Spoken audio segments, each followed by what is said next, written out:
welcome back to Books with Brandywine. We are continuing our Shakespeare month, and I wanted to do today the Shakespeare Book Tag that was originally created by Wilde Book Garden. I have with me my laptop today is set up over there with the questions because they are like long sentences and I cannot memorize anything worth anything. And I have my book pile and I'm all ready. So, the first question, without much further ado, is Much Ado About Nothing. And that is, your favorite bickering couple whom everyone knows really care about each other can be a romantic relationship or a friendship. So, for that one, I chose the two main characters of the Elfstones of Shannara, which I'm never quite sure who they were in the picture, but I know the girl is for sure the girl whose name I can't remember. I should have looked it up. What is her name? Amberley. Okay. Princess Amberley. And then the boy who is Shay Olmsford? Olmsford? I think it's Olmsford because it's like an ohm. Olmsford. And they bickered at least through the first half of the book. Mostly because she was just refusing to accept her like destiny and what she needed to get done and what she needed to do. And so she was just causing trouble for everybody else while Shay was tasked with guarding her, so he had to stay with her, and he was determined he was going to stay with her no matter what was going on. But there was a lot, in my memory, I read it like a year ago, but in my memory, there was a lot of bickering that went on in this. But at the same time, they were incredibly loyal to each other. And even at the end, when he had to finally leave her and go on with his life, because the adventure was over and the prophecy had been fulfilled, and he was sad to leave her because he was loyal to her and they had become important to each other and they had become friends. And so that was my choice for that one. For the second question, Measure for Measure, a book whose plot or genre is really hard to explain to other people. And for that, I chose Academ's Fury, and really, to me, this applies to all of the Codex Alera books. The basic plot, I guess, is super easy. There's a guy, and he's being threatened, and he's trying to save his kingdom. But to me, it's really hard to explain, like, the Furies that are in the book, which are these things that most of his people have. Yeah, the closest that I've seen to the description is like Pokemon mixed with like Avatar. But yeah, they're really hard for me to describe. When you read it, like the description that he gives when you're reading it makes perfect sense, but me trying to describe it to other people just doesn't work. And that's even before I start trying to describe the other species that are in this world, and the other races that are in this world, and the monsters that are in this world, and like, I love this series. It, like, really mixed, like, fantasy and historical stuff, too, really well, because they are, like, all Roman Legion type things, but with, like, stuff mixed in. And it's not magic, but it's just really hard for me to describe. Probably watch my Codex Alera video. I probably described it much better there than I'm trying to describe it right now. Okay. A Midsummer Night's Dream, your favorite book featuring fairies or elves. So for that, I chose a book, The Immortal Highlander, but mostly just the entire Highlander series by Carrie Marie Moning. I think her last name is pronounced Moning. It's either Moning or Moning. But I haven't read this book in like, oh my gosh, so many years. I'd say at least a decade. And so I can't remember, like, all the details of the Fae that are in this book, but I do remember that it was an incredibly intricate, like, world of the Fae. And so, like, the main plot is, like, the druid Scottish Highlander guy and, you know, his girl he's in love with. It's a romance novel, so there's a lot of stuff going on. But it's, like, there's more than just their relationship going on. Like, most of the books have something huge at stake, whether it's they're trying to save their people, or, like, I think a bunch of them came from the same family line, and they were druids that were tasked with guarding the Stonehenge because it's a time travel device portal thing. But then there's, like, these fae that are in this other dimension that are constantly, like, getting into the mix of everything. And they love drama, and then there was, like, one book had to do with, like, the politics of, like, the queen of the Fae and all this stuff. And then, like, I think, like, one of the Fae at one point tricked this guy into agreeing to, like, be imprisoned for, like, 3 years or something, but he tricked him, and it was really in fairy years, which was, like, 300 years in our, or 500 years in our years. So there was, like, all this, like, stuff that was going on with the Fae, and I just loved how she built up their world. Like, I felt like they had, like, a real world, and the fact that it was, like, in this other dimension, and they were constantly messing with ours, I loved how it was written. So I chose that book.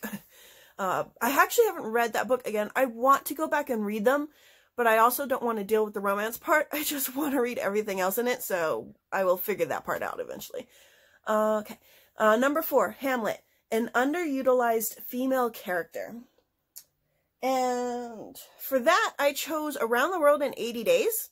I was going to show you guys the book, but I can't find the book. So I don't know if I, like, donated it or what I did with it, but I can't find the book. So I can't remember her name.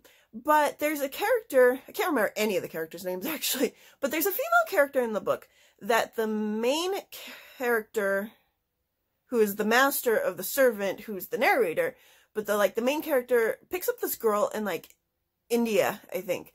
And she's highly educated, she's beautiful, she's young, and her entire, like, part of the book is her making eyes at the hero because she's just so in love with him and he's just so amazing.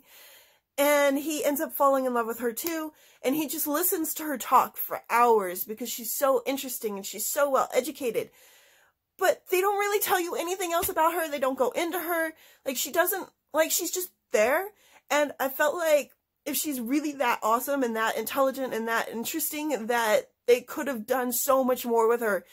But, like, and I think she's only in, like, the last quarter of the book, but she just, I felt like her character, like, I would have liked to know more about her character, so I felt like it was underdeveloped. Okay. Number 5, the Sonnets. Choose your favorite poem. So I actually don't read poetry very often, but about 24 years ago, my sister passed away.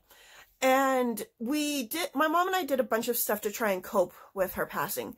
But one of the things that we did was we read this book over and over and over again, Where the Sidewalk Ends by Shel Silverstein.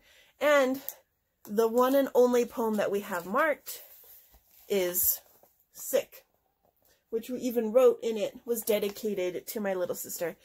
And the reason that this poem was so important to us was because my little sister, when she was like 5 or less, whenever she had to do chores or anything, she would always say that she was sick. And then as soon as the chores were done, she would magically no longer be sick anymore. And she wasn't a sickly child, but she was making it up half the time. Like, not like when she was actually sick, but when she was trying to get out of chores, she was making it up. And so, like, this whole poem is this kid is making up that they're sick, and then they find out that it's Saturday, and they jump up and they go to play. And so we would read this poem, and we'd get, like, super into it. Like, when he'd start saying that his throat was weak, we'd get all, like, quiet, and our throat would be weak. And then, like, we would be like, what? What's that you say? It's Saturday? And then we'd be, like, all excited. And so, like, we really got into it. And so that poem has always been really, really important to my family, and has always will be my favorite poem. Okay. Number 6, Richard III, a protagonist willing to do anything to get what they want. So I literally have been thinking about that one question for like 6 hours today. And I finally thought, well, maybe Tinkerbell. And so I pulled out this book that my mom just sent me, which is Fairies and the Quest for Neverland. And I was determined to prove that Tinkerbell was that character for that question. And as I was reading it, I had actually forgotten this entire story, and now I want to read the other 2 books because I apparently can't remember those stories at all either. But this little girl here, her name, and I have to say it because I love the names of the kids in this family. Her name is Gwendolyn Jane Mary Darling Carlyle, because they all have to have wonderfully long names, just like Wendy did. And she like, when it starts out, she's like 7 years old, I think.